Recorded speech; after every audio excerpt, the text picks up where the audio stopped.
350만 경남 도민 모두가 감시자가 되는 시간, 감시자들. 네, 반갑습니다. 이아롬입니다. 우리 지역의 크고 작은 이슈와 정책들을 꼼꼼히 감시하고 우리가 바로 이 지역의 주인임을 생각해보는 시간입니다. 오늘도 함께할 네 분의 대표 감시자들 먼저 인사 나누겠습니다. 안녕하세요. 네, 안녕하세요. 반갑습니다. 네, 반갑습니다. 오늘도 이 네 분의 화려한 입담 기대하면서 본격 감시 시작해 보겠습니다. 사립 유치원 비리 여전히 뜨거운 감자죠. 당정은 유치원 비리의 고리를 끊겠다면서 법안을 발의하고 나섰고 각 시도교육청도 관련 대책을 내놓고 있는데요. 과연 근본적인 해결책이 될 수 있을지 논의해 보겠습니다. 오늘 첫 번째 감시 리스트는 사립 유치원 비리 경남은입니다. 편찬위원장도 나오셨고 이 명단과 적발 내용 보면요. 유치원 비리를 가지고 유치원의 교비를 가지고 유치원 원장 핸드백을 사고 노래방, 숙박업소에 사용하고 심지어는 성인용품에서 용품을 샀습니다.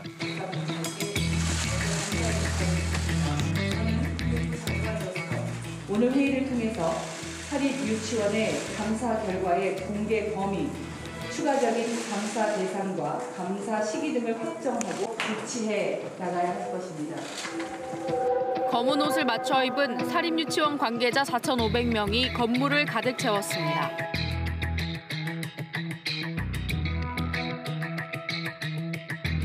건강 문제를 이유로 교육당국에 폐원을 신청했습니다. 아이들을 위해서 모든 것을 새롭게 변신했으면 좋겠습니다, 의원님. 그러면 전국에 있는 원장님들 전부 루비똥이 아닙니다. 저 아침마다 눈 뜨면 마당에서 일하기 위해서 새벽부터 이렇게 불을 켜고 일을 합니다. 시민단체는 한유총이 물리력으로 유치원 관련 차례 고발했습니다. 지금까지 휴폐원이나 원화 모집을 중단하겠다는 유치원은 없지만 단설 유치원과 뱅설 학급을 설치 위해서는 1,000억 원 이상의 예산이 소요될 것으로 예상을 하고 있습니다. 지원 가운데는 교육청이 중징계를 의뢰한 경우도 있었지만 대부분 맞벌이하는 부모들이나 현실적으로 애들을 봐줄 사람이 없는 이런 가정들이 많은데 그런 어린이를 먼저 생각 안 하고 본인들의 이제 영리 목적이나 이기적인 행동에서 그렇게 되는 것 같아서 안타까운 것 같습니다. 만약에 비리가 있다고 해서 저희가 금방 그만두고 다른 유치원이 많지 않기 때문에 만족하고 보낼 수밖에 없는데 이렇게 자꾸 터지니까 속상한 건 사실이죠. 일단 공금으로 받은 거는 회계가 좀 분명해서 어디에 쓰이는지 그건 밝혀져야 한다고 생각하죠. 또 십몇 년 전부터 국공립은 계속 확충하겠다라는 얘기가 있었는데 이번 사건의 대책으로는 조금 부족한 것 같고 좀 더 근본적이거나 새로운 대책들이 있었으면 하는 바람이 있습니다. 지금 이 국감에서 이 발표가 난 지 거의 한 달이 다 넘었어요. 넘었는데도 아직까지도 계속해서 얘기들이 나오고 있어요. 네, 처음에 이제 그 파문이 일었던 시기가 지난달 11일이었죠. 민주당의 박용진 의원이 교육위 국감에서 이제 비리 명단을 밝히면서 이제 촉발이 됐는데요. 전국 17개 시도교육청 감사로 적발된 1,878개의 유치원 비리가 이제 무려 5,951건을 폭로를 한 것인데요. 또 이어서 이제 29일에는 비리 액수만 총 316억 원에 달하는 2,325개 유치원에 6,908건의 비리를 또 추가로 공개를 했고요. 비리 내용을 보면 진짜 그야말로 천태만상이었는데요. 정부의 지원금을 원장이 외제차 리스 비용으로 쓴다든가 또 심지어 단란주점 비용으로 쓴 사례도 있었고요. 정부의 지원금을. 그리고 출퇴근 차량 보험료 이런 건 약가였고요. 자동차세, 주유비 이런 잡비로 막 쓴 그런 유형들이 많이 적발이 됐는데 파장은 일파만파 번질 수밖에 없었고요. 전국의 이제 대부분 엄마들은 붕괴를 했고요. 교육부는 또 이제 바로 사립유치원의 그 공공성 강화 방안을 발표를 했는데요. 근데 하지만 이러한 공분에도 불구하고 한유총, 그러니까 한국유치원총연합회죠. 이곳에서는 또 이제 경악과 충격을 금할 수 없다면서 정부 발표에 또 반발을 또 표명을 했죠. 우리 경남에서도 정기종합감사에서 저희된 고학급 이하의 유치원에 대한 21곳을 일제히 감사를 실시했는데 20일 감사 실시한 모든 곳에서 다 이제 문제가 좀 있었다 이렇게 발생이 되었고요.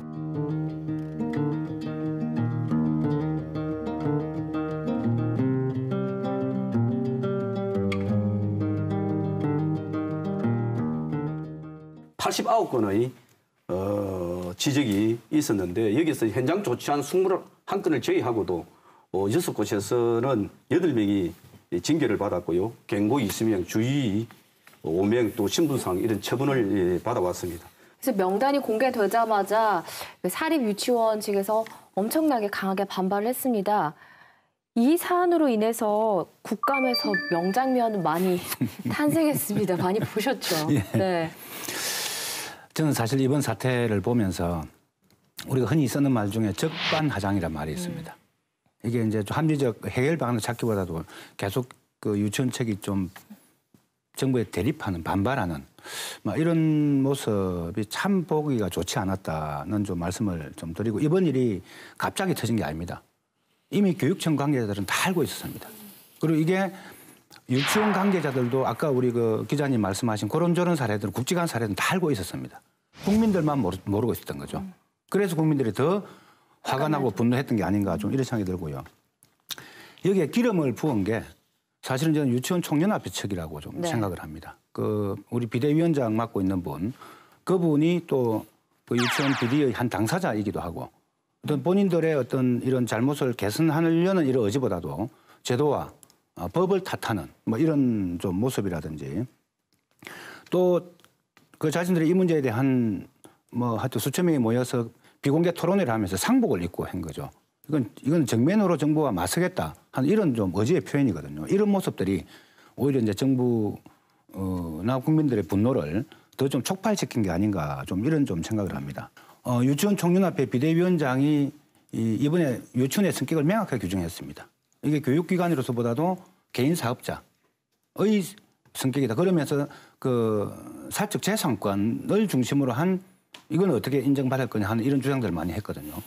바로 이 문제가 정부와 이 문제 해결되지 않는 이상 이 문제에 대해서 정부와 대립할 수밖에 없는 바로 그 밑바탕에 좀 깔려 있는 문제다 이렇게 좀 생각이 들었습니다. 그 부분이 국민들과 이제 유치원 원장님들의 시각이 완전히 달랐다는 게 이번에 드러난 그런 거죠. 겁니다. 저희는 교육자라고 봤었는데 그게 아니라는 부분들이었죠. 명단 공개 이후에는 또 이제 반발하는 의미에서인지 모르겠지만 폐원하는 곳이 계속 늘어나고 있는 상황이잖아요. 그러면 아이를 계속 유치원에 보내고 일종의 또 맞벌이 하시는 가정 같은 경우에는 유치원이 하루만 쉬어도 사실 난리가 나는데, 그런 상황에서 애를 맡길 데는 없는데 비리 유치원이라고 하니까 이 부모들의 심정이 어떻겠습니까? 그래서 정부가 대책을 지금 내놓는다고 하면서 11월 1일 날 교육가정 및 방과 후 가정 내실화 계획을 개정을 했습니다. 네. 그 내용은 임시 휴업을 하거나 폐업을 하는 경우에 이제 요건을 좀 엄격하게 해서 지금 유치원들의 집단 행동을 좀 막아보자는 취지인데요.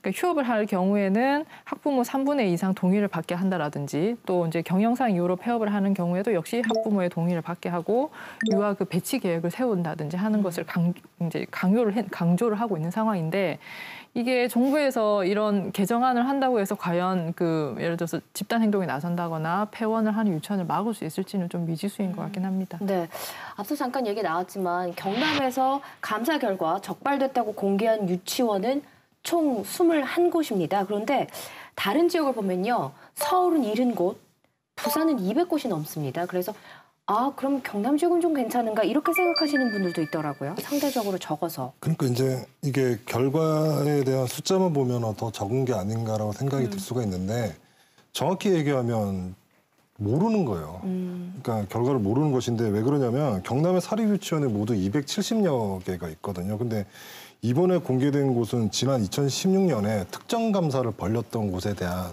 그 특정 감사 결과만 지금 공개가 된 거기 때문에, 그러니까 이 특정 감사라는 게 정기 감사에서 제외됐던 9개 학급 이하라든가 또는 수업료 과다 인상, 원장 가족이 근무하는 곳이라든가 이런 곳에만 벌인 감사 내용이거든요. 그러니까 전수조사가 아닌 것이죠. 통상적으로 감사 대상이 1년에 한 10곳이 되지 않아요. 너무 적은 거 아니에요? 그러니까 만약에 전수조사를 한다면 범위가 넓으면 넓을수록 적발이 더 많이 나올 가능성이 높다고 봐야 하겠죠. 그러니까 이번에 공개된 비리 유치원에 대한 그 처분 결과를 두고도 좀 말이 많이 나오는데요. 21곳 중에 중징계를 받은 곳은 6곳 뿐이고요. 네. 그리고 신분상 조치가 12곳. 그리고 진짜 이건 그냥 주의죠. 주의를 받은 곳은 3곳으로 나타났습니다. 지금 홈페이지에 이게 보시면 다 공개가 돼 있어요. 그래서 그 내용을 잠깐 살펴보면 중징계 중에 원장 해임이 나온 유치원이 있어요. 창원의 다나 유치원인데 그 처분서에 보면 신입생들에 대한 입학금이라든지 재원생들의 뭐 현장 학습비 이런 거를 유치원 계좌로 관리를 안 하고 원감에게 개인 계좌를 만들도록 해서 그 원감 개인 계좌에서 원장이 돈을 빼오도록 해서 이걸 이제 임의로 다 소비를 했다라는 내용이 있어요. 물론 그게 나중에 유치원 세입이 너무 없으니까 회계 사무실에서 이상하게 생각하고 얘기를 한 거예요. 그래서 나중에 이 원장이 다시 돈을 다 입금을 하긴 했어요. 근데 어쨌든 회계상으로 적절하지 못하니까 그것이 지적됐었고, 또 하나는 이 유치원에서 종합보험에 가입을 했습니다. 뭐 화재보험이라든지 가스사고보험 이런 거 가입을 하는 거는 어떻게 보면 너무 어떻게 당연한 일이고 문제가 없는데, 안에 이제 내용을 들여다보니까 매달 그 보험료가 한 60만 원 정도가 들어가요. 네. 그런데 그 중에 13만 원은 이제 보장성 보험료인데 나머지 47만 원이 적립용 보험료인 거예요. 근데 나중에 이게 10년 만기가 되면 누가 수익자냐? 원장 개인이 수익자인 거예요. 그러니까 이거는 이 보험 가입한 것 자체가 문제라기보다는 왜 이렇게 과도하게 적립식 보험을 들었냐? 사실 순수하게 보장성 보험을 들어도 보장받는 데는 아무 문제가 없잖아요. 근데 이제 유치원 그 회계를 이런 식으로 개인의 계좌로 돌리는 방식으로 돈을 유용하려 한 것이 아니냐라는 의심을 사기에 충분한 상황이죠. 그래서 만기가 돼서 받았어요? 아직 만기되기 전에 이게 적발이 된 거죠. 그 당시에 2,525만 원이 개인의 적립금으로 적립돼 있는 상태였습니다. 조금 전에 말씀하신 이제 이 보험 같은 경우에 한 유치원은 김해 있는데 이분은 어린이집을 같이 운영을 하는데 이도 중징계 정직을 원장이 받은 뭐 그런 유치원입니다. 그 보험을 이 개인이 쭉 들던 게 있었어요. 근데 유치원 원장으로 부임하면서 그 유치원 건물을 보험 목적 담보물로 이렇게 해서 다시 이제 이어간 거죠. 근데 아까 말씀대로 그 최종 환급 이제 수익자가 누구냐, 환급을 받을 대상자가 누구냐, 유치원이 아니고 이제 원장 개인이란 거죠. 뭐 이게 뭐 유사한 형태로 같이 좀 드러나 있고, 또 이 원장님 같은 경우는 어린이집을 같이 운영하니까 어린이집이 좀 원생이 좀 줄어들고 장사가 잘 안 됐던가 봐요. 뭐 이러다 보니까 유치원 회계를 그쪽으로 그냥 이체하는 뭐 이런 경우도 해서 들통이 났고, 또 이 적립금 이제 시설도 한 번씩 개선을 해야 되지 않습니까? 2016년도 여름 방학 때 뭐 바닥 개선이라든지 이제 이 시설 개선을 하기 위해서 적립금을 넣었는데 이게 좀 이상해요. 이게 이것도 유치원 통장으로 적립을 해야 되는데 우선 원장 개인 통장으로 갔다가 이게 또다시 자동 이체돼 가지고 그 왜 펀드형 통장 있잖아요. MMF 통장. 이 통장으로 다시 또 입금이 해서 운영을 했던. 그리고 이제 일정하게는 시설 개선비를 쓰긴 했는데 이 가만히 두서면은 이게 이제 사적으로 사용될 가능성이 있었던 거죠. 이런 형태로 이 유치원 돈을 좀 개인 쌈짓돈처럼 인식하는 뭐 이런 경향들이 좀 강한 게 아닌가, 좀 이런 생각이 많이 들었습니다. 네. 제가 그 교원 징계 관련 소송 이런 거 하다 보면요, 항상 판결문에 등장하는 말이 있어요. 보통 이제 징계가 과다하다라고 해서 징계를 받은 교원이 행정소송을 하잖아요. 기각하는 판결에 항상 등장하는 말이 다른 직업에 비해서 높은 도덕성을 요구받는 직업이다. 교육자는 항상 이런 말이 등장을 하거든요. 사립 유치원은 물론 뭐 개인 재산도 주장하시고 합니다만 기본적으로 교육자잖아요. 그다음에 유아교육법에서도 이 정부가 공인해주는 유아교육기관 중 유일하거든요. 근데 여기에 계신 분들이 사업자 마인드가 아니고 좀 교육자 마인드로 이제 좀 전환을 더 하셔야 될 때가 아닌가라는 생각이 들어요. 이런 사태에 대해서 정부가 칼을 빼들었습니다. 법안을 발의를 했어요? 네, 3개 법안을 발의를 했습니다. 지금 이 사립 유치원과 관련된 법률이 유아교육법이 있고 사립학교법이 있고 또 학교급식법도 이번에 또 추가로 개정을 했는데요. 내용을 보면 유아교육법은 지금 계속 이제 문제가 되고 있는 돈이 지원금이거든요. 근데 지원금을 보조금으로 전환을 하겠다. 보조금은 예를 들어서 이걸 이제 다른 항목으로 이용을 했을 때 그렇게 처벌하는 규정이 상당히 엄격하거든요. 그래서 보조금으로 전환하고 회계 프로그램을 반드시 사용하도록 이제 강요를 하겠다라고 하고, 사립학교법에서는 그 유치원만 운영하는 학교 법인의 이사장이 원장을 겸직하지 못하도록 그러니까 운영과 회계를 사실은 좀 분리를 하겠다는 취지겠죠.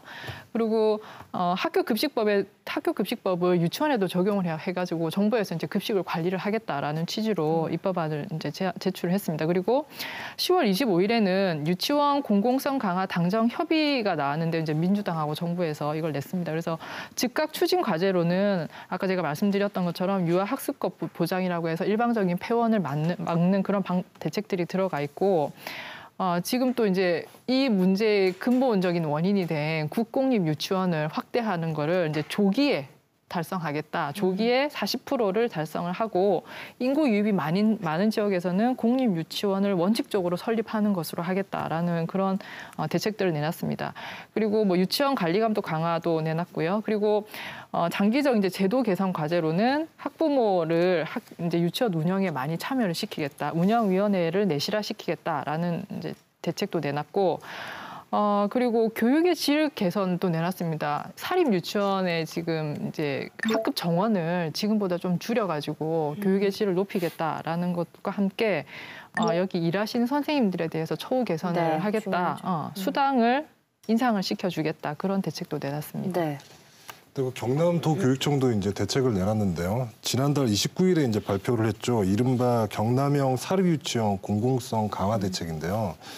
부교육감을 단장으로 25명으로 구성된 그 유아교육 공공성 강화 추진단을 꾸려서 뭐 원화 모집 중단이나 뭐 무단 휴업, 뭐 폐원 뭐 이런 경우에 임시보호 유치원을 지정해서 유아의 학습권 침해를 이제 최소화하겠다는 이런 방침을 내놨고요.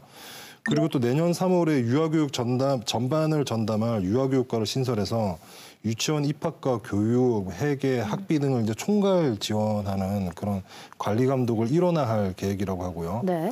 그리고 종합 컨설팅 기구도 만들 예정인데요. 전담 감사팀을 추려서 내년에 110개 사립 유치원을 우선 감사할 계획이고요. 또 공립 유치원 277학급을 늘릴 예정인데 2022년까지 1,000억 원, 예산 1,000억 원을 투자할 계획입니다. 도교육청 차원에서도 이렇게 대책이 나왔는데 좀 실효성이 있을지에 대해서 얘기를 이어가 보겠습니다.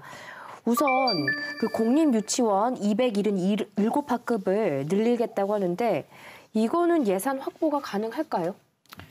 1,000억이라고 지금 대충 얘기가 나오더라고요. 네. 이 정도 하려면. 네, 만만치 않은 금액인데 저도 이 계획 들었을 때 제일 먼저 드는 생각이 이 재원을 어떻게 확보할 것인가. 누구나 공립 유치원 많이 늘리겠다는 얘기는 할 수가 있죠. 근데 지금까지 계속 미뤄졌던 게 예산 배정에서 후순위로 밀리다 보니 그렇게 된 거잖아요. 근데 이제 지금은 여론이 이렇게 이제 국민들의 여론이 많이 일어났기 때문에 예산 배정에서 그래도 조금 우선권을 받지 않을까라는 기대를 걸어보고 또 하나는 지금 계속 이제 감사 강화 또 회계 투명성 강화하면서 회계 시스템을 써라 감사를 하겠다라고 하잖아요. 근데 저는 이렇게 이제 규제나 이제 감사가 강화될 때마다 조금 드는 생각이 결국 그 예산이나 인력을 우리 아이들을 돌보는데 제대로 써야 되는데 쓰지 않았다는 게 이 문제의 핵심인데 이제 대책 위주로 가다 보면 선생님들이 매번 감사받는다고 또 감사에 매달려가지고 행정 업무에 치여서 막상 아동 돌보는 거에 좀 소홀해지지 않을까라는 생각이 엄마 입장에서는 좀 듭니다, 솔직히. 그래서 교육청에서 이 컨설팅 팀이라든지 이런 걸 구성을 하시면 이 전문팀에서 사실 그런 행정 업무를 최소한으로 좀 할 수 있게 덜어주시고 안내를 해주시는 형식으로 해서 이게 좀 자리 잡을 수 있게 했으면 좋겠습니다. 네. 문재인 정부 출범 초기에 정부에서 국공립 보육시설을 40% 증설하겠다고 예산을 한번 이렇게 한 적이 있습니다. 네. 있는데 그 당시 이제 한유총에서 사립 유치원 전체에서 들고 일어나고 이 보이콧을 일으켰죠. 휴업을 하겠다 이렇게 나오니까 정부에서 다 저렇게 놀랬고 또 사늘한 여론 때문에 결국 철회를 했습니다마는 그래서 정부에서도 한 10% 정도로 증설하는 대로 끝내고 이렇게 갔는데요. 이 사립 유치원이 그렇게 주장하는 근거가 어디 있느냐면은 현재 유치원생들의 한 75%를 사립 유치원이 담당하고 있습니다. 그러다 보니까 여기서 휴업을 해버려 폐업을 해버리면은 이 교육 대란이 일어날 수밖에 없거든요. 전 생각만 해도 아찔해요. 예, 어떻게 해야 될지. 그러니까 그 힘을 가지고 이제 저렇게 하는데 어쨌든 간에 교육이란 것은 이 백육지대기이지 않습니까? 이 공적 기능으로 들어오게 되고 이 교육을 장사로 또는 사업으로 이렇게 생각하는 인식은 어떻게든 좀 바꿀 필요는 있다 이런 생각이 듭니다. 아까 박 변호사님이 감사를 자주 하게 되면 부작용도 있을 거라 얘기했는데 그런 부분이 좀 있을 수는 있어도 적어도 최소한 감사에 대한 시스템은 좀 필요하다 봐요. 이 부분이 확실히 마련이 돼야 되는데 예컨대 이번에 관리 감독 방안 중에서 좀 주목되는 부분은 그 에듀파인을 지금 이제 사립 유치원에도 확대 적용하겠다는 내용이거든요. 에듀파인이 뭐냐면 기존에 이제 국공립 유치원에 적용되던 시스템인데 이게 이제 그 국가교육 회계 시스템이에요. 네. 돈이 들어오고 나갈 때마다 실시간으로 입력을 해가지고 이제 기록이 남게 되니까 그만큼 투명성이 확보될 수밖에 없는 것이죠. 그러니까 이런 시스템은 좀 확대해야 될 필요가 있고요. 뭐 공립 유치원 뭐 공공성 확대 대책도 그렇고 제대로만 실행이 된다면 지금 나온 대책은 저는 괜찮다고 봐요. 근데 가장 중요한 거는 실천 의지입니다. 아무리 지금 제도를 좋게 만들어도 제대로 실천하지 않으면 도루묵이거든요. 근데 앞으로 좀 실천을 좀 잘 할 수 있도록 좀 그런 의지가 좀 필요하지 않나 싶습니다. 이번에 이제 경남교육청 그 교육감님이 대책을 딱 한마디로 표현을 한 게 지원은 확대하고 감사는 강화하겠다. 요거 핵심 요지였습니다. 우리 변호사님 그 천억 예산 저는 예산을 다루봤기 때문에 네. 교육청 예산 가능합니다. 이제 어디에 어떻게 쓸 것인가. 정책 결정자의 판단에 많이 좀 좌지우지되기 때문에 충분히 가능하다 보여지고 문제는 이것을 집행할 좀 사람들이 결국 공무원들이지 않습니까? 이분들의 의지가 굉장히 중요하다. 좀 이런 생각이 듭니다. 지금 우리가 21개 갖고 쭉 이야기를 했는데 이게 2016년도 감사 결과가 나오고 나서 교육청이 2년 안에 그러니까 올해까지 그 결과를 바탕으로 해서 뭔가 제도 개선을 해서 이거 시정하겠다 해서 계도 기간을 설정을 했습니다. 그래 제가 보니까 이 각 분야별로 인사, 회계 등등 해가지고 각 유치원 운영에 필요한 모든 분야에 대한 책자를 만들었어요. 교육청에서 세운 여러 정책들이 이게 현장에서 제대로 집행이 되려면은 그 결국 집행을 하는 사람은 공무원들입니다. 그 공무원들의 좀 분명한 의지가 전제가 되어야 지금 정부나 교육청에서 발표하는 정책들이 먹힐 수 있다. 좀 이런 말씀 드리고 싶습니다. 정부가 나서서 해결해야 된다. 공적 영역으로 끌어와야 된다. 대답은 공통적인 것 같습니다. 우리 유치원이라는 동요 아시죠? 1절, 2절 모두 끝부분이 이렇습니다. 착하고 귀여운 아이들의 꽃동산. 가사 들으시면 딱 아실 겁니다. 그 말처럼 유치원이 정말 아이들을 위한 공간이 될 수 있도록 이런 비리와 문제들 하나씩 개선해 나가길 저희 감시자들도 지켜보고 있겠습니다.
한국GM이 법인 분리를 확정했습니다. 확정이라는 표현을 쓴 이유는 관련안이 주주총회를 통과는 했지만 아직까지 설립 인가를 위한 서류 절차가 남아있기 때문입니다. 법인 분리를 두고요. 사측은 회사 활성화 방안이다 이렇게 주장하는 반면에 노조는 먹튀 사전 준비라는 주장인데요. 과연 진실은 뭘까요? 그래서 정한 오늘의 두 번째 감시 리스트. 한국GM 법인 분리, 자구책인가 먹튀인가입니다.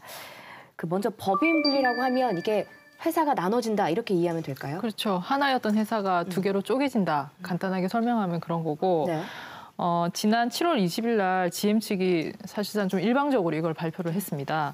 디자인센터와 기술연구소를 묶어가지고 GM 코리아 테크니컬 센터 주식회사를 설립을 하겠다라고 발표를 했고요.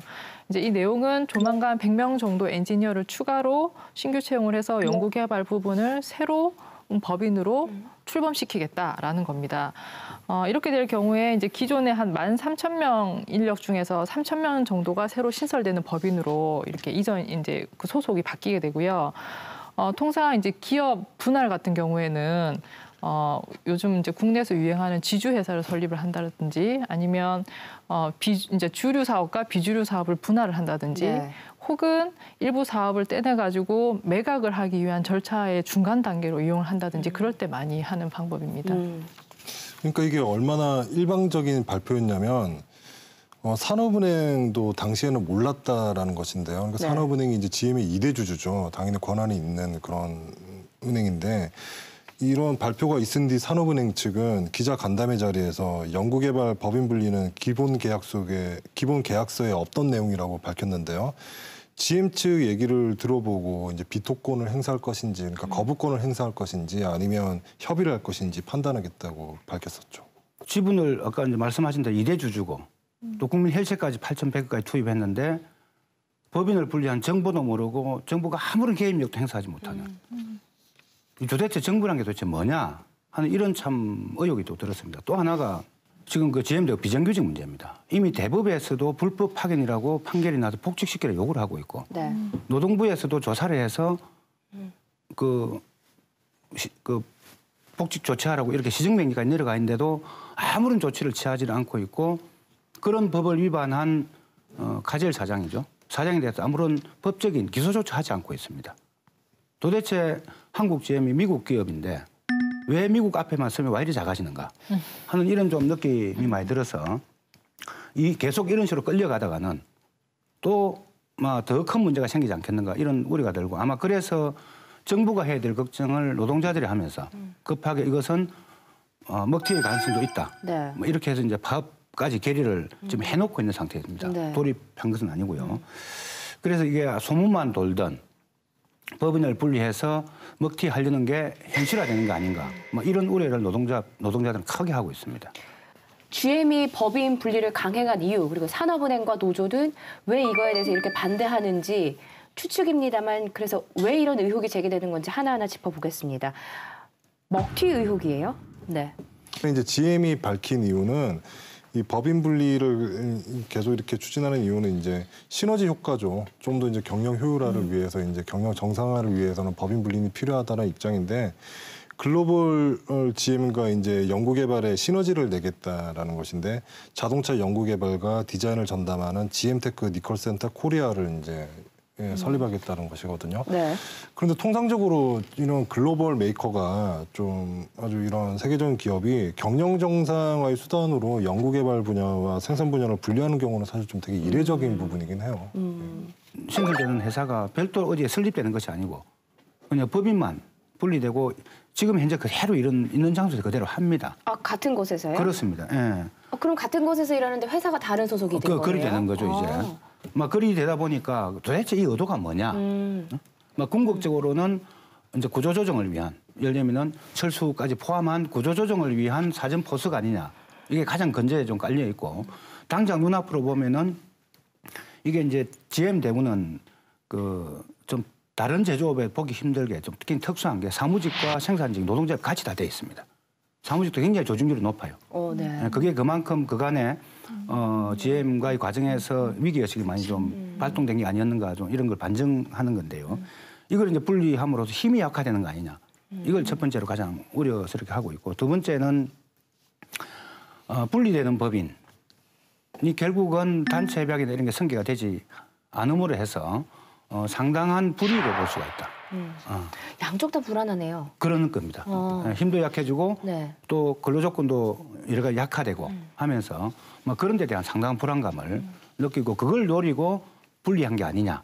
뭐 이렇게 보는 시각이 있습니다. 그래서 저는 이제 산업은행이 지금 제안을 한 게 있거든요. 3자 대화를 하자고. 네. 그 노조가 3자 대화에 응해야 됩니다. 그래서 GM을 불러들여서 이야기를 해야 되는데 근데 이제 우리가 먹튀라는 것도 좀 생각을 해봐야 됩니다. 통상 우리가 이런 일을 많이 당하다 보니까 먹튀 그러는데 먹튀라는 말 자체는 엄청나게 먹고 튀는 겁니다. 그러면 GM이 과연 한국에서 엄청나게 먹고 튀느냐? 이건 아니거든요. GM도 지금 10년 동안 7조 원을 투자를 하기로 약속을 하고 지금 한 겁니다. 그러니까 앞으로? 예, 네. GM도 10년 동안 7조 원이 묶여 있습니다. 우리한테 투자했던 외국 기업에 대해서 너무 일방적으로 몰아붙이는 건 좀 여러 살펴봐야 된다는 이야기고요. 근데 이렇습니다. 호주 GM에서 실제로 연구법인만 남기고 생산한 철수를 했습니다. 그때도 1조 2천억인가 투자를 했습니다. 근데 지금 중국에도 연구개발과 생산이 분리되어 있거든요. 근데 중국 시장이 엄청 크기 때문에 못 갑니다. 그럼 뭐냐 그러면은 수익을 내고 발전의 여력이 있으면은 자기들 보고 우리가 밀어내도 안 떠납니다. 그런데 아무리 붙잡고 국민의 혈세를 쏟아부어도 도대체 수익 전망이 없고 여기서 계속 적자가 나면 떠납니다. 그 지점을 우리가 잘 살펴야 되고 예, 그래서 그런 지점으로서 GM에 대한 협상도 이끌어내고 또 노조도 좀 더 다양한 전술을 좀 구사할 필요가 있지 않나 생각합니다. 그 한국 GM 측은 지금 명백한 불법 사항조차도 이행을 안 하고 있습니다. 뭐 이런 상태에서 노사정 협의를 하자. 저는 이거 정말 신뢰할 수 없다 보여지고 오히려 한국 GM 측이 그런 협의를 통해서 원만한 길을 찾기 위한 신뢰성을 먼저 보여주는 게 우선이다. 이런 말씀 드리고 2010년도에 한국 GM과 산업은행 간에 맺은 비용 분담 협약이 있습니다. 이 협약에 따른 그 부속 협약이 있는데 바로 그게 GM 대우 장기 발전 협약입니다. 이게 공교롭게 이 유효 기간이 올해 끝납니다. 네. 이 장기 발전 협약 안에는 내용이 이런 게 있습니다. 한국 GM과 공동 개발한 기술에 대한 무상 사용권, 그다음에 비용 분담률에 따라 한국 GM이 로열티를 받을 수 있다는 것. 이거는 뭐냐면 한국 GM이 철수하더라도 독자 생존이 가능한 어떤 기반을 만들어낸 협약인데 그런 상태에서 법인 분리를 시도한 것. 이게 시사하는 바가 뭐겠는가. 이건 충분히 좀 의심의 눈초리로 쳐다봐야 된다. 좀 이런 생각입니다. 근데 계속 드리는 말씀이지만 신뢰가 이제 아예 없는 그렇습니다. 그런 상황인 것 같습니다. 직원들은 또 얼마나 답답하실까요? 이 법인 분리가 결정난 이후에 사측과 노조는 더 찬바람이 불고 있습니다. 창원공장 노조원들은 이 사태를 어떻게 받아들이고 있는지 저희가 직접 들어봤습니다. 같은 공장에서 일을 하고 또 똑같이 똑같은 일을 하는데 단지 법인을 분리시킨다. 근데 거기에서 이 차이점이 뭐냐면 새로운 법인 분리는 노동조합 승계, 단협 승계는 안 된다.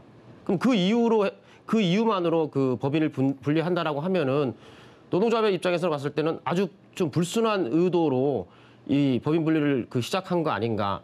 그러면 그렇다라고 한다면은 그렇게 힘없는 회사를 만들어서 구조조정이 시작되고 만약에 구조조정이 잘 안 되면 철수도 할 수 있는 거 아닌가. 이렇게 이제 판단을 하고 있는 거고 경영에 대한 너무 좀 과도한 개입이 아닌가 노동조합이 이렇게 판단하시는 분들도 있다라고 하는데 저는 그렇게 생각하지 않는 게 뭐냐면 이 회사에서 정책적인 어떤 부분들을 펼쳤을 때 만약에 이게 잘못돼서 이제 그 피해가 왔어요. 그러면 그 피해를 회사가 가지고 가는 게 아니라 고스란히 우리 조합원들한테 와요. 노동자들한테.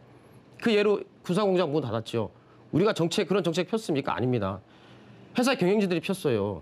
그러면 그렇게 해서 잘못된 피해를 우리가 군사공장 폐쇄하고 희망퇴직하면서 진짜 몇천 명이 울면서 나갔고 그다음에 임금, 복지 다 후퇴했어요. 이런 피해는 고스란히 우리가 받고 있는데 어떻게 우리가 그러면 가만히 이렇게 있을 수 있습니까? 이거 잘못됐다라고 얘기할 수 있는 거죠. 니네는 GM이 탐내는 데고 근데 왜 니네들은 반대를 하는 이유가 도대체 뭐야? 제3자가 볼 때 이런 의문들이 많이 나와요. 실질적으로. 근데 대상자인 3,300명 중에 70% 이상이 불안을 느낀다는 거예요. 왜 불안을 느끼겠습니까? 학습의 효과라는 거죠.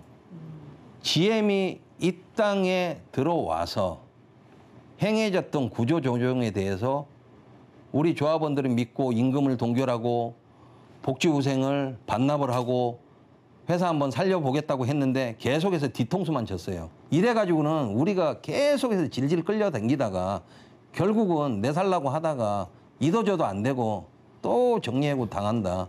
이런 생각이 조합원들한테 대부분 있죠. 총파업 하고 싶은 마음이 없어요. 하기 싫어요. 하기 싫고 정말 우리가 진짜 그 막바지에 하다 안 되는 그런 상황이 왔을 때 어쩔 수 없는 선택에 의해서 그 할 수 있는 부분들은 있을 수 있지만 현재까지는 우리는 그 회사랑 특별단체 교섭 이 안에서 대화로 이 문제를 풀고자 하는 그런 마음이지.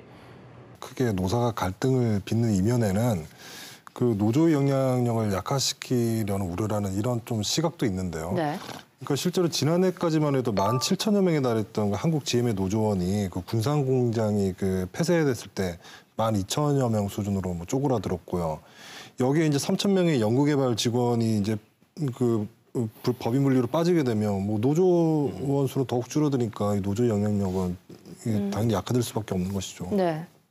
예상되는 것은 뭐냐면은 분리된 연구소 R&D 분야 그 법인은 결국 글로벌 GM의 룰을 적용하지 않겠느냐 이렇게 좀 보여죠. 그래서 이 현장과는 좀 다르게 분리 통치할 가능성이 크다. 이걸 굉장히 좀 크게 좀 우려를 좀 하고 있고요. 그러면서 단체 협약도 승계 안 하겠다 지금 이야기를 좀 하고 있거든요. 네. 그래서 오히려 한국 GM이 또 글로벌 GM이 마음을 잘 모아서 전체가 노사 간의 마음을 잘 모아서 이걸 위기를 어떻게 좀 뚫고 나갈 건가 이런 것보다도 오히려 갈등을 회사 측이 촉발시키고 있는 게 아닌가 뭐 이런 우려를 금할 수가 없습니다.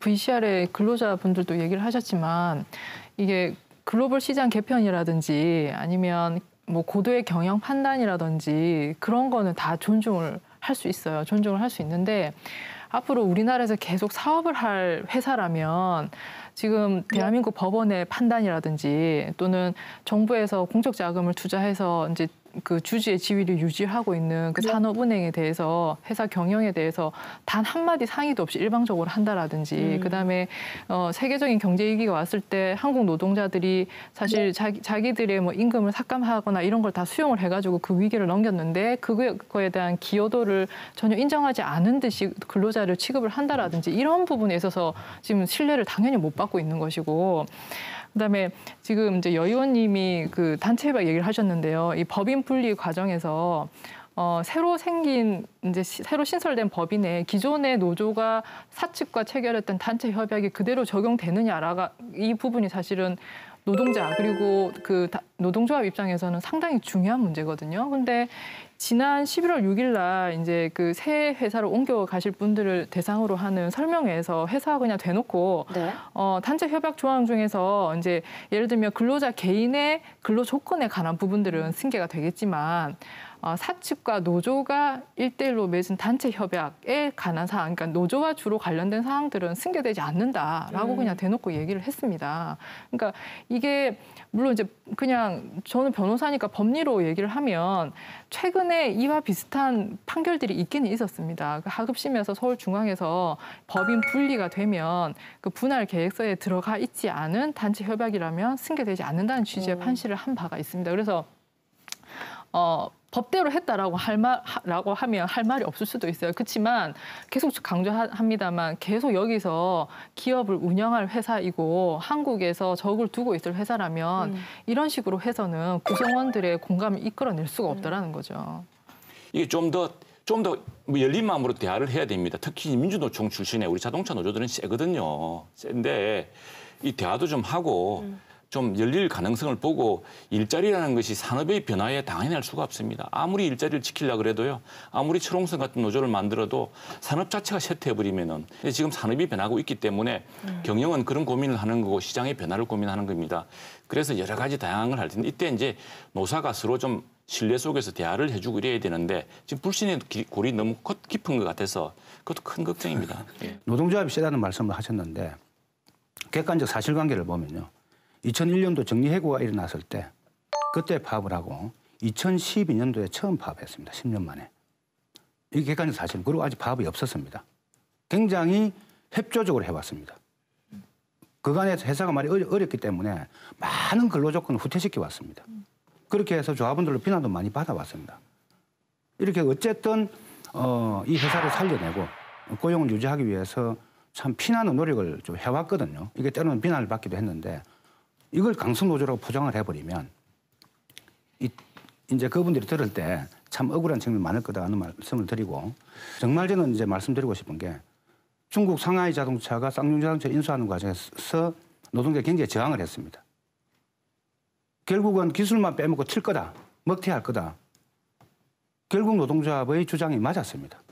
당시에 이런 노동조합이 합리적 주장에 대해서 정부는 거들떠 보지도 않고 탄압만 했습니다. 지금 GM 대우도 한국 GM도 마찬가지라고 좀 생각이 들고 지금 생존의 벼랑 끝에 서가 있기 때문에 그분들의 고통도 충분히 헤아리면서 네. 좀 이 문제를 바라봤으면 좋겠다는 말씀을 드리겠습니다. 네. 이번에 그 연구개발직 부분 분리도 사실은 이 부분에서 받아들이는 GM 측 노조는 이렇게 표현을 했거든요. 골치 아픈 우리를 배제하기 위해서, 그러니까 우리를 노조를 배제하기 위해서 법인을 분리했다라고 그렇게 입장을 얘기했는데 GM 측 입장에서는 연구개발직에 되게 좀 애정이 갈 수밖에 없는 부분이고요. 되게 또 이 활용도 측면에서 왜냐하면 일단은 연구개발직은 노조하고는 좀 멀리 떨어뜨릴 수 있는 그런 부서이니까요. 좀 통제를 또 좀 많이 할 수도 있고 또 글로벌 시장에서 활용성도 좋은 것인데 반면에 생산직 분야는 일단 덩치도 크거니와 GM 측 입장에서는 생산직은 덩치도 크거니와 일단 노조하고 되게 깊게 관련이 있다 보니 GM 입장에서는 부담이 된다는 좀 그런 인식이 있는 것 같아요. 그래서 좀 일단은 GM은 고비용 저생산의 원인이 노조에 좀 원인이 있다라는 인식이 일단은 GM의 입장에서는 좀 깔려 있는 것으로 보입니다. 마지막 질문으로 그렇다면 이 문제 앞으로 어디에 초점을 맞추고 좀 이끌어 나가야 될지 들어보겠습니다. 지금 뭐 우리가 항상 이런 문제 볼 때마다 GM도 잘못한 게 있을 테고 또 그 말이 있지 않습니까? 뭐 내 눈에 대들보를 못 보고 뭐 우리 잘못도 있을 테고 여러 가지 있을 겁니다. 그러나 중요한 것은 교각 사루 뭐 미워서 잡다가 전체 초가를 태우는 그런 것 지금 그런 이제 우는 범하지 말아야 되는데 분명한 것은 GM도 자기들이 투자를 했다는 것이고 또 우리도 GM을 통해서 일자리를 만들고 있고 국내 생산의 부가가치를 만들고 있다는 겁니다. 그래서 지금 또 하나는 문제는 아까도 말씀드렸습니다만 자동차 산업 자체가 바뀌고 있습니다. 그래서 연구개발이란 굉장히 중요해지고 있고 다행히 GM이 한국을 굉장히 중요한 연구개발 세계 3대 베이스로 보고 있습니다. 연구개발에 관한 한. 그래서 지금 오히려 이 점을 더 우리 매력을 더 높여서 이 지금 서로의 불신을 좀 씻고 그렇게 해서 지금 GM도 그런 공유차, 무인차 기능을 지닌 그 GM 로봇 택시를 개발하고 있다거든요. 말하자면은 그런 걸 차원에서 생산하자. 우리가 좀 더 전향적으로 투자할 때 또 그리고 유인을 만들어내고 우리가 가진 큰 매력 중에 하나가 이런 좋은 그 연구개발 능력이 있으니까 우리 여기서 생산하자라고 말할 수 있는 그런 전향적인 어떤 태도랄까 전략이랄까 이런 게 더 중요하지 않을까 생각합니다. 네. 산업은행이 투자하기로 했던 8천억 중에 지금 미집행된 한 4천억 정도가 연말에 이제 원래 기한이 오는데 일각에서는 GM이 이렇게 일방적으로 나오니까 이거 투자하지 말자 이런 얘기도 있어요. 그러면 속은 시원하겠죠. 속은 시원하겠지만 이제 이게 계약이 그렇게 간단치가 않습니다. 만약에 산업은행에서 그 투자를 이행하지 않으면 GM 측에서도 이제 기본 계약을 파기를 할 수가 있는 거거든요. 지금 GM도 사실 만만치 않은 돈을 추가로 투자를 하기로 했고 기존에 이제 그 대출금도 출자 전환을 해서 이제 그 부담을 덜어주기 위한 이런 것들도 있는데 그것도 지금 안 하게 될 것이고 더 나아가서는 이제 철수를 해도 할 말이 없게 되는 상황이 되니까 투자하기로 약속한 것은 지금 이행해야 될 판인데 지금 상황은 여론이나 이런 게 지금 먹튀 아니냐는 이야기는 계속 나오고 있고 해서 아마 정부나 산업은행 측에서도 상당히 좀 딜레마에 빠져 있을 것으로 보입니다. 그래서 우선 좀 정부가 한 두 가지 조치를 좀 검토했으면 좋겠는 게 첫 번째는 2010년도 맺은 협약 아까 그 장기 발전 협약이 있지 않습니까? 그게 올해 말로 종료가 되거든요. GM 측은 이걸 재계약 안 하겠다 하는데 이 재계약해야 됩니다. 해서 계속 이 GM 대우 발전 전략을 계속 가져가야 된다 이런 생각이고 만약에 이후에 또 추가로 공적 자금을 GM 측에 투입을 한다면 저는 창원 공장을 국민 경차 생산 공장으로 전략적으로 그냥 한국 정부 인수를 해서 가져갔으면 좋겠다. 이거 말씀드리고 부가적으로 하나만 더 말씀드리면 GM이 철수할 수 있다는 걸 전제로 해서 아까 이제 기술력도 굉장히 뛰어나고 부품 굉장히 종합 완성차 회사입니다. 그 한국 GM이. 그래서 떠났을 때도 어떻게 이 회사를 독자적으로 살릴 건가? 이거 지금부터 연구를 하고 착수를 해야 됩니다. 네. 이 대비책 없이 그냥 그때 막 결국은 이 대책이 없으면 당할 수밖에 없을 거다. 뭐 이렇게 좀 말씀드립니다. GM 군산 공장 폐쇄 이후에 군산뿐만 아니라 전북 경제 전체가 휘청거린다는 소식 익히 알고 계실 겁니다. 창원 공장을 바라보는 도민들의 마음도 이와 비슷할 것 같은데요. 한국 GM 법인 분리가 앞으로 어떤 상황으로 전개되는지 지켜보도록 하겠습니다. 네 분의 대표 감시자들과는 여기서 인사 나누겠습니다. 고맙습니다. 감사합니다. 비리 유치원에 경악하고 꼼수 기업의 뒤통수 맞고 겨울이 오기 전에 벌써 찬바람 한가운데에 서 있는 그런 기분입니다. 그래서 더 끝까지 시청자 여러분과 함께 비리를 찾아내고 감시의 끈을 놓지 않겠습니다. 감시자들은 KBS 창원 홈페이지와 마이케이 앱 그리고 유튜브에서도 다시 보실 수 있습니다. 350만 경남도민이 감시자가 되는 그날까지 늘 노력하겠습니다. 함께해 주신 여러분 고맙습니다.